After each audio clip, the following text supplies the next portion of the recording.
All right, the key to getting these hoses off is the heat gun. Absolutely no sense in wasting a whole lot of energy and muscle trying to muscle things off, potentially breaking connections.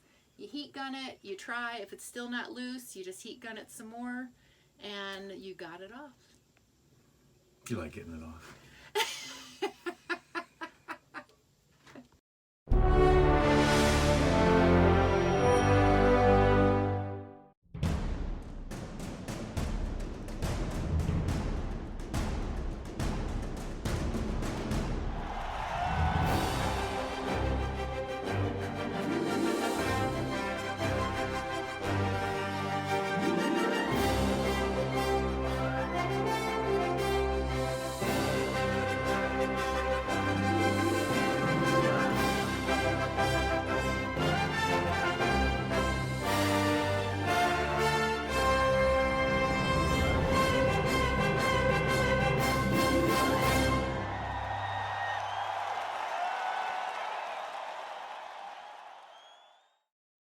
Guys, thanks so much for watching our channel, GTFOplan.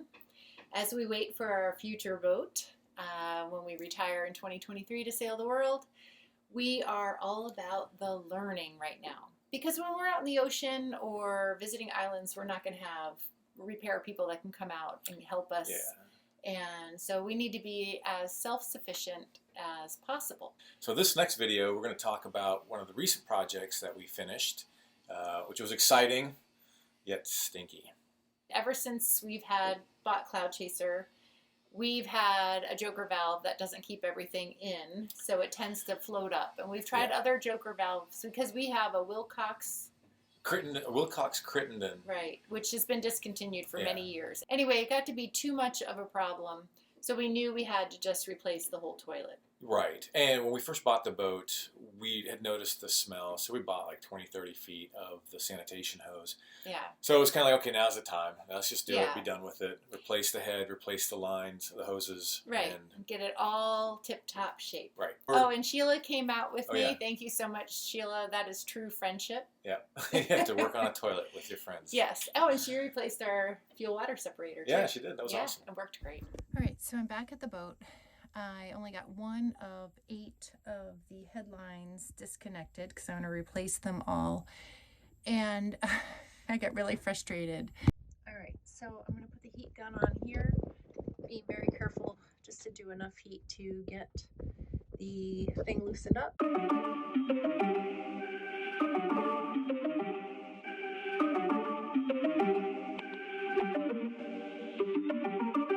And when you're done heating up, always put your heat gun in a safe place. I have it resting against a towel, not touching any boat surfaces.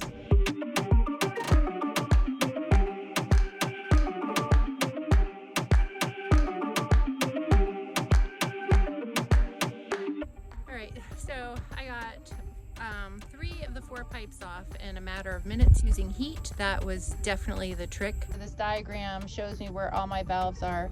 This last one, D, from the holding tank up to the pump out spot on the deck, I can't reach with the bed the way it is. So I'm going to do everything but that one and do the one end, and then I will put the bed back down so I can reach in that little cabinet to reach up here and finish the last one. But what a difference the tools make. So I got my measuring tape, and I'm just going to measure each of these 2 old tubes and replace it with this nice clean, odor-free, no permeation kind of tubing. So I'm pretty excited. I wish I had a better tool. I'm going to use this thing, which I believe is a drywall knife, to cut through. So I'm hoping that's not too much effort.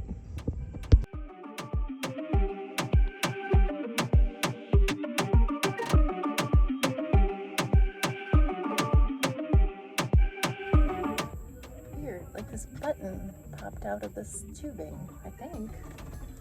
I don't know, maybe it's from the saw.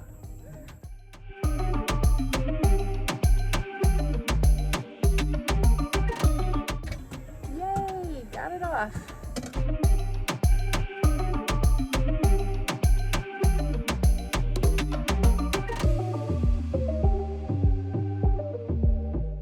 Whew, cutting all those hoses, the 3 hoses by hand, was a lot of work.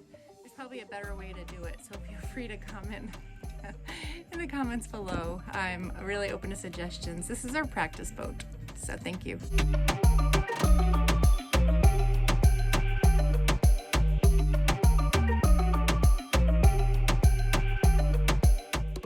Adding some heat and a little bit of dish soap seems to make them slide on a lot better. It's a pretty cool trick, but it's actually harder getting them on than it was to get them off. It's always a project.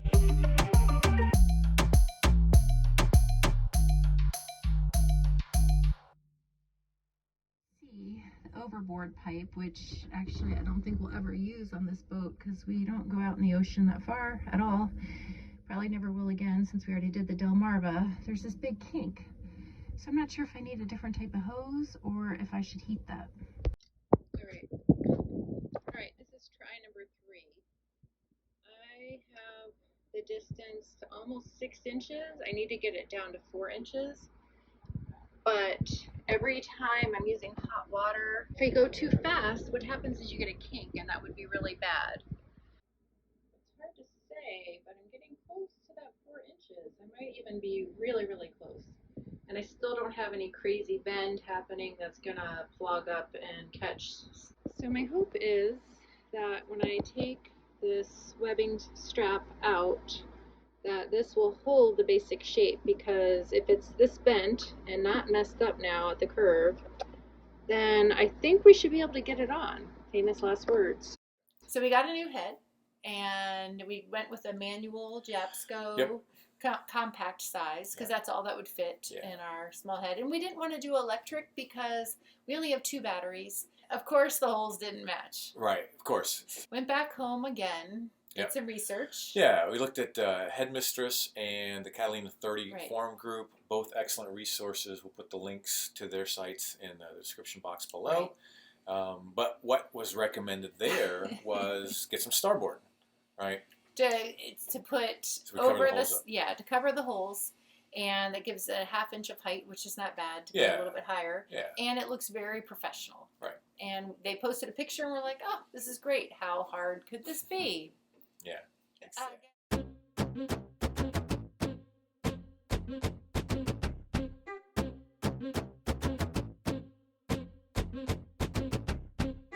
The trick was making the starboard holes bigger, so that when these screws went through, they would hang straight down and line up with the holes in the fiberglass.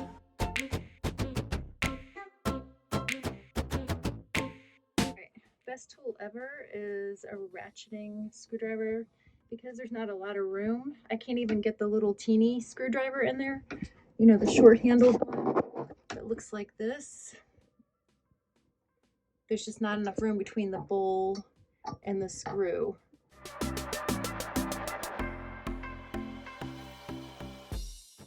The Y valve was broken, so no matter where you put the lever, it didn't move. Half was going to go to the overboard, and the other half was going to the holding tank, which explains the smell. Because we had the through hull for the overboard always closed. We never pump out because we're in the Chesapeake. I mean, we never pump overboard. We always pump out.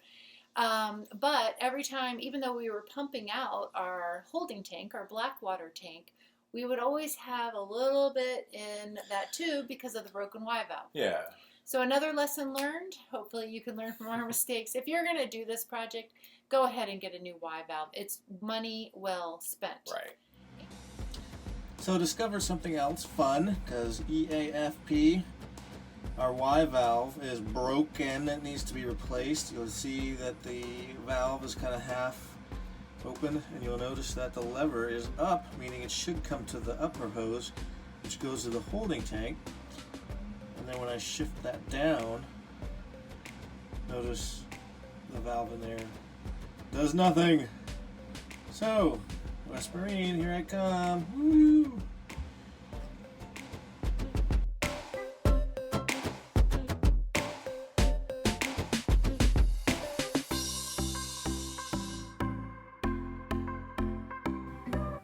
Alright, had to go buy a new Y valve because the other one was broke.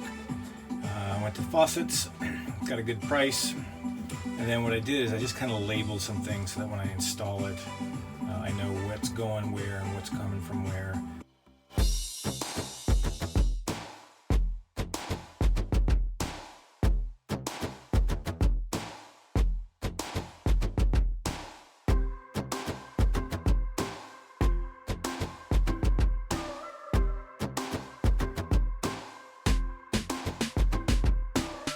We thought, wow, we're gonna just like be done really quickly. Yeah, but so after we finally get everything hooked up, and of course it's awkward things and all boat working gymnastics. on boat gymnastics, right?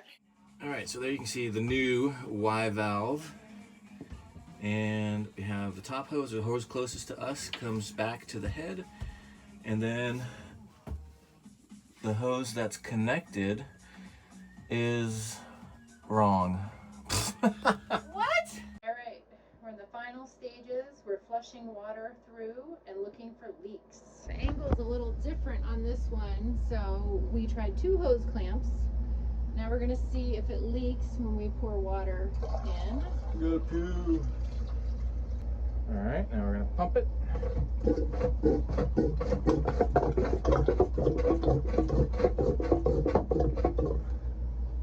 I don't see any leaking.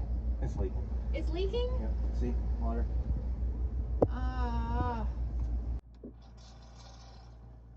There's pressure. There was never pressure before. We have something wrong. Oh my gosh, it's leaking up here too. We would test with water, and we were still having leaks, and we could not tighten those hose clamps anymore. Yeah, the fittings were the right size. I mean, it was Yeah. 1.5 inch tube. Everything was right, and then I thought, hey, wait a second. If heat helped us get the hoses off, what if we tried heat to tighten things up? And sure enough, a little bit of heat, and you could turn a couple more Right. turns on that hose clamp.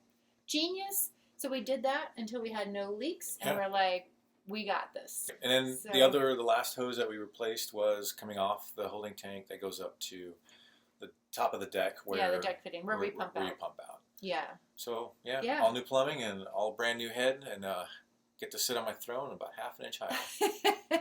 Cleaning. What's cleaning? Whatever this cubby is nasty. Probably hasn't been cleaned since the boat was bought. 36 years of poo. Well, this is where our line goes up from the holding tank up to the deck, and that's where we pump out. And while the hose is out, we're cleaning every area. I'm telling you, the future owner is so lucky with this boat. We have done so much to make it awesome. Doing this hose, it seemed like it would be really easy, and we got it down, we cleaned the space, but now the thing doesn't want to twist in the right direction to get down to the hole through here. You would think this would be so easy, and I don't know why it's not. It's crazy. Cray. Yeah. We thought, wow, this is going to be an easy project. EAFP. No, everything's an effing project on a boat. I'm just going to change the light bulb. Next thing you know, you're rewiring the whole thing. And once again, lucky future owners of this boat, because we have made massive improvements to Cloud Chaser. Yeah. So I hope you enjoyed, and maybe yeah. you could learn a little something from our lessons learned. Yeah. Thanks for watching. Yeah. Please subscribe, and see you next time. Yep. Thank you.